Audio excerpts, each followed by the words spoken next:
Apple Music launches Juneteenth 2022, Freedom Songs. This is a very carefully curated and thoughtful selection of music originally created to celebrate and honor this holiday. And no one better than to deliver a song like Galveston, like one of the most important and vital voices, not only for equal rights, but also for what is just generally right across the board.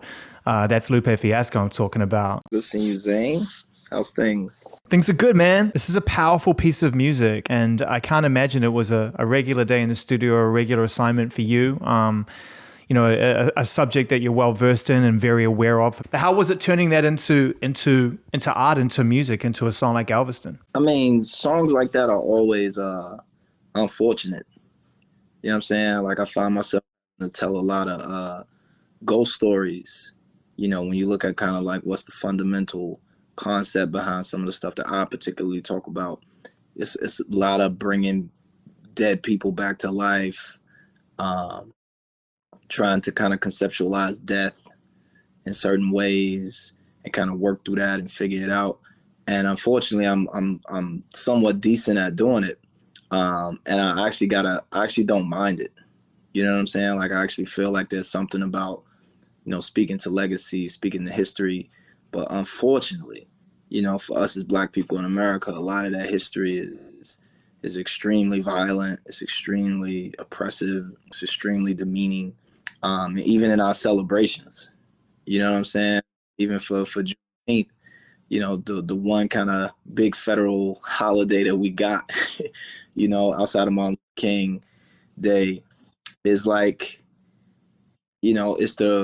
it's not to belittle anyone else's holidays, because a lot of other people's holidays, a lot of other groups, their holidays are based in kind of struggle and celebrating or remembering some type of violence in the past. But for us, like, Juneteenth is like, we the last people that they told that slavery was over. It's like they forgot to tell Black people that slavery was over, in Galveston, and so it comes with a certain level of like, and maybe I'll speak on it.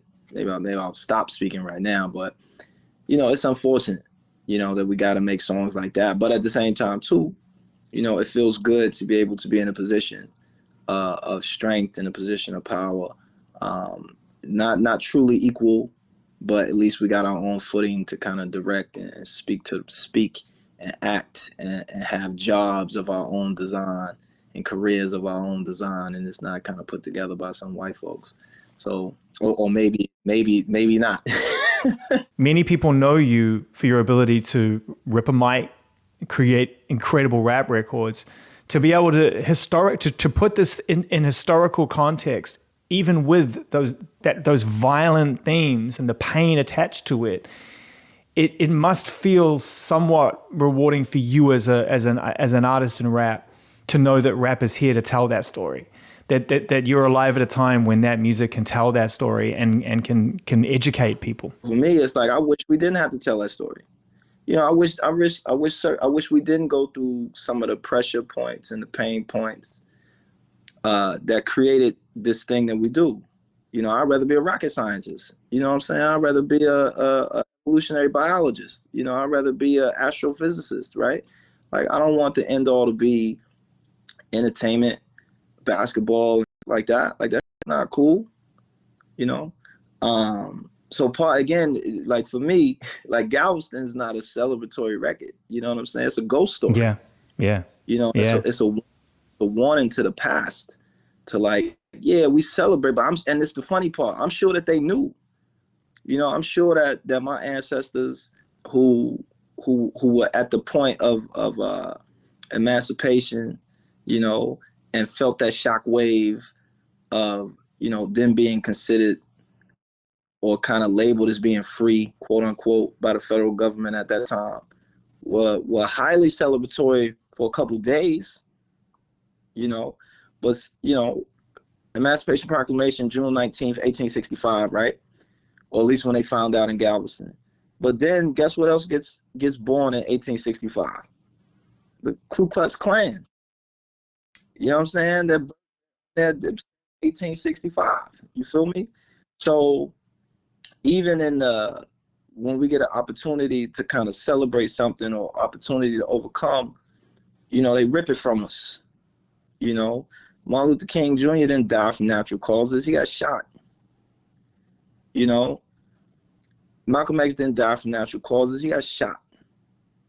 You know, so even the people that we celebrate and make murals on, man, they would snatch from us, you know, in a way to kind of bring us down. And so it's unfortunate that, like, we can't celebrate the 100th-year birthday of Martin Luther King. Not on his 100th anniversary, but like, he lived to be 100 years old. You know what I'm saying? Like, we should be celebrating that slavery only lasted 2 years instead of 400. You know, we should be celebrating that we got more kids, you know, going into universities than going into record labels. So for me, I take a certain joy in it from a technical standpoint, just because it's my craft. But when you step back and look at it, man, that's sad. You know, it's scary, it's spooky, it's wicked.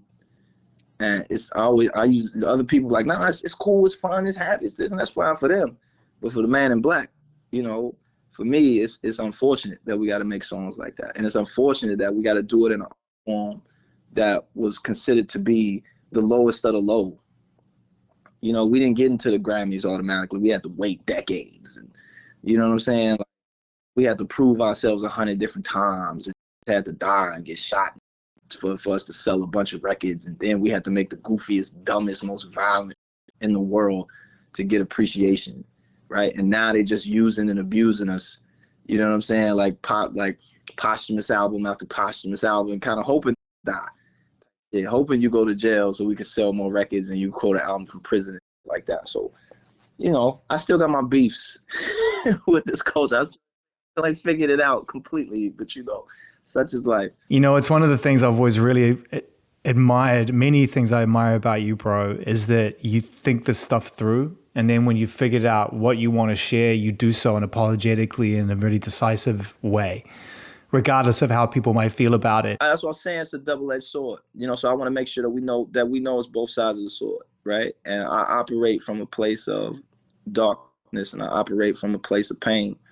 And I don't hide that, you know. And for me, sometimes you gotta shut that off to make records like that. But then when it's over and people start asking you questions about it, then we talk about it. I'm so grateful that we're still here and able to connect like this. It's been too long, but I admire you so much, man, and for so many reasons. And I'm glad I got a chance to share that with you again. And on behalf of Apple Music, you know, say thank you for contributing such a powerful and, to your point, painful reminder about what the reality of Juneteenth is beyond the day and the celebration. There is a reality, and that must be remembered. And you're the right guy to remind us. So, and just to be clear, to the folks that are celebrating Juneteenth, celebrate it to the fullest.